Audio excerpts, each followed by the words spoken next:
All right, guys, welcome back to another video. Today, I have a completely different kind of video. I'm going to be talking about how I got sued by the UFC for $100,000.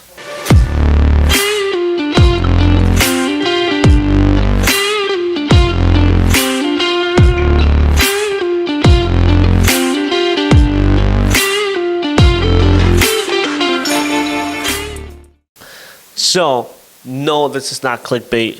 I actually got sued, but this happened a little while ago. This happened in 2018, I believe, or 2019, for something that I did in 2018. So as some of you guys know, I started a restaurant in 2018. It was called Chicken Bullet. And it was a Peruvian restaurant, casual food. And everything was going pretty good. You know, we got pretty busy right from the beginning.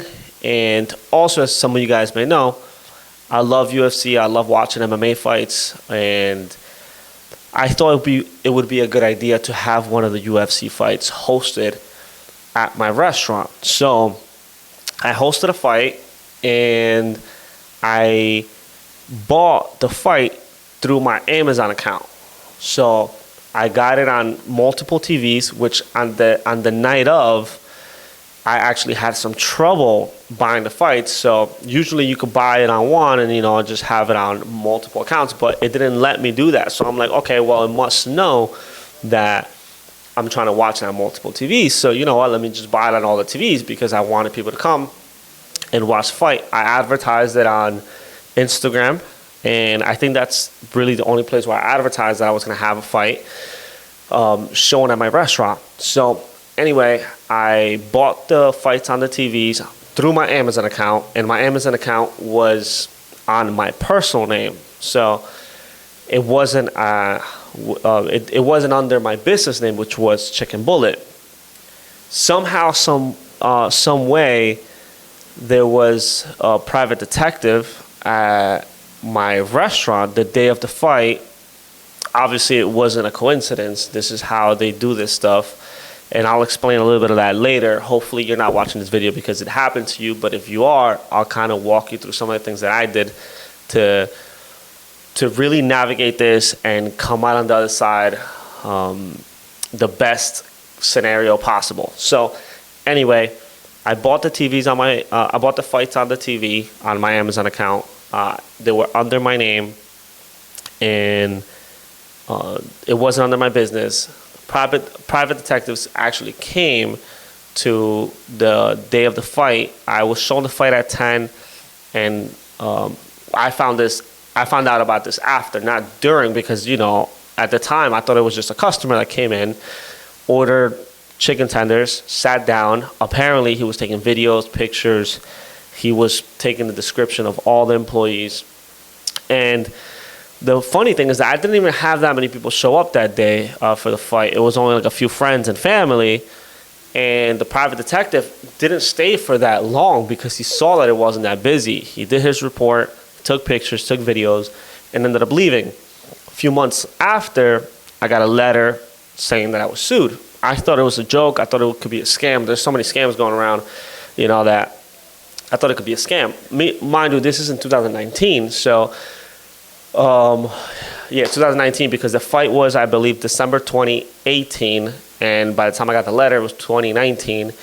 And, it got me a little scared, especially because I reached out to a friend that his dad is a lawyer, and he does business litigation. And I knew he was a really good lawyer. And he helped me out. He called me. He told me, he was going to take a look at the case. He looked at it. He said, look, Mauricio, this is a serious thing. You have to do something about it. You can't just let it be. If you ever want to buy a house, you ever want to buy something, you're going to have a judgment against you. So you have to do something. We have to answer. So we did. And it was a battle. It was something that I was dealing with and that I don't talk about a lot, but some of the people that know me know that I went through this, and it was a struggle because, imagine getting a notice in the mail that you're getting sued for $50,000 personally and $50,000 as a business. Now, a lot of people that are familiar with LLCs, they're going to go and say, well, if you had an LLC, you're protected.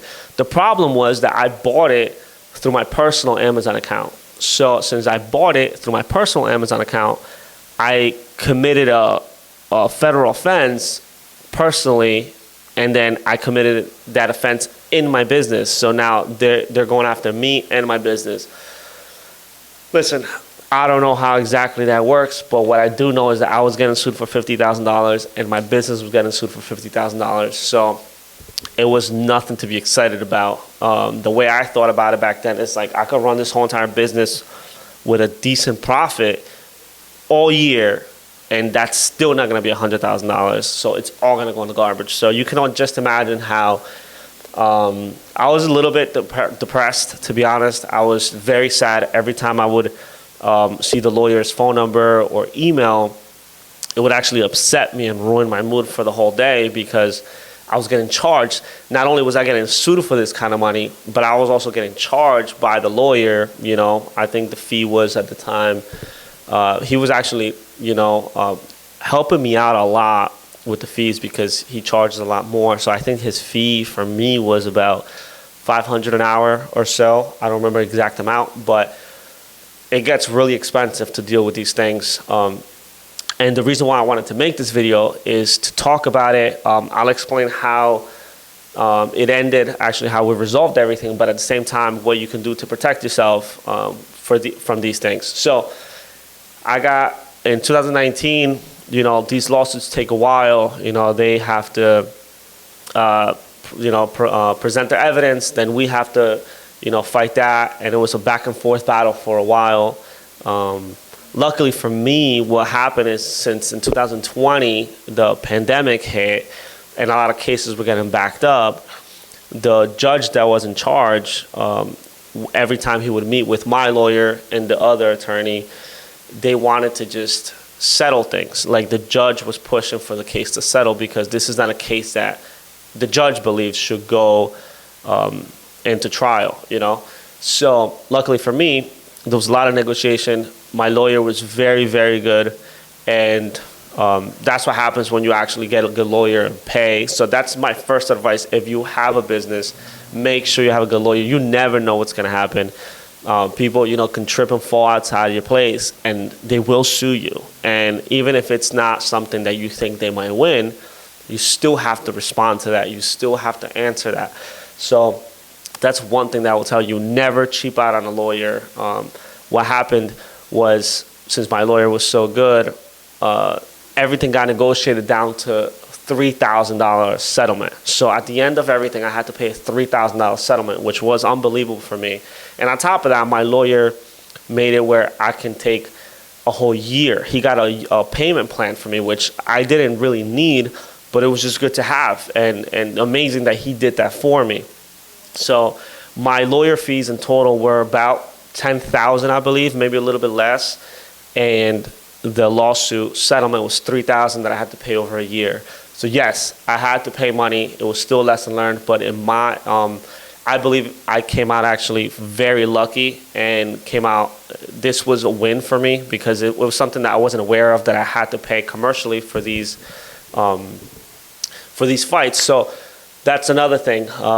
Anytime that you're doing events like that, especially if you're using something that's copywritten, or copyrighted, however you say it. If you're using something like that, make sure that you do your homework, because it can bite you in the ass after, to be honest. I didn't do my research. I thought I could just buy it off of Amazon and it was all good. Apparently, you have to contact a third party. It's almost like a I don't know if you want to call it a reseller, or it's a company that they actually sell the fights. The UFC gives them the right to sell it to local bars and restaurants, so they can show the fight commercially. So you have to pay per person based on occupancy level. So let's say your max occupancy level is 50 people at your restaurant. They charge $35 per person. So you'll end up paying, whatever that is. Yeah, I'm not even sure how much that is. $1,500 something like that. Anyway, you have to do it like that.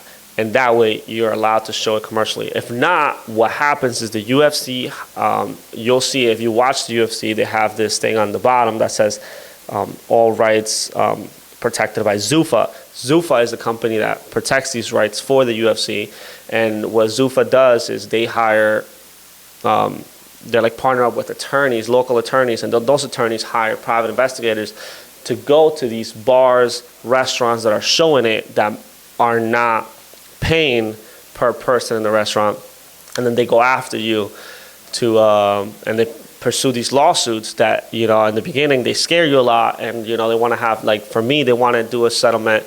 They wanted to do a settlement right away of like $50,000, and then after that their next offer was like $25,000. So they wanted to they like to scare you and then make you pay a lump sum so you don't, you know, so you don't go into these like battles. For me, I ended up taking the route of like actually fighting it, which turned out to be, I guess, better. Everything at the end was a little bit over $10,000, which, like I said, for me, it was more like a lesson learned. So listen, the point of this video is if you have a business, make sure you do your research, especially for anything that's, you know, on the legal side, whether it's taxes, copyright, you know, any of these things. Make sure that you do your research. Number two, don't ever cheap out on a lawyer if you have any of these problems, because having a good lawyer is going to be the best fighting chance you're going to have, honestly. And yeah, I mean, learn from your lessons, right? For me, again, that was a big lesson. You know, now I try to really protect myself with everything. You know, I try to, any of my businesses, I always have cameras. I always have people that I can call and, you know, give me advice, legal advice that's going to help me just prepare for these things. You know, if you have a business where you need, you know, you should have contracts, make sure that these contracts, you know, are looked over by like an attorney, paralegal, or anybody that's going to really make sure that you're safe on whatever product, service you're offering, because the hardest lesson, honestly, it's going to be that's going to be the hardest lesson, you know, when something actually happens, and then you're going to say, oh, you know, I should have done that. So make sure you do all that. I wanted to just share this because it's something a lot of people don't know. Not everything in business is just, you know, fun and games, butterflies and rainbows. A lot of this stuff is, you know, it's tough. It's things that, you know, like, you have to learn a lesson through these things that happen. So hope you guys enjoyed the video. That was something I want to share with you guys, and I will see you guys on the next video.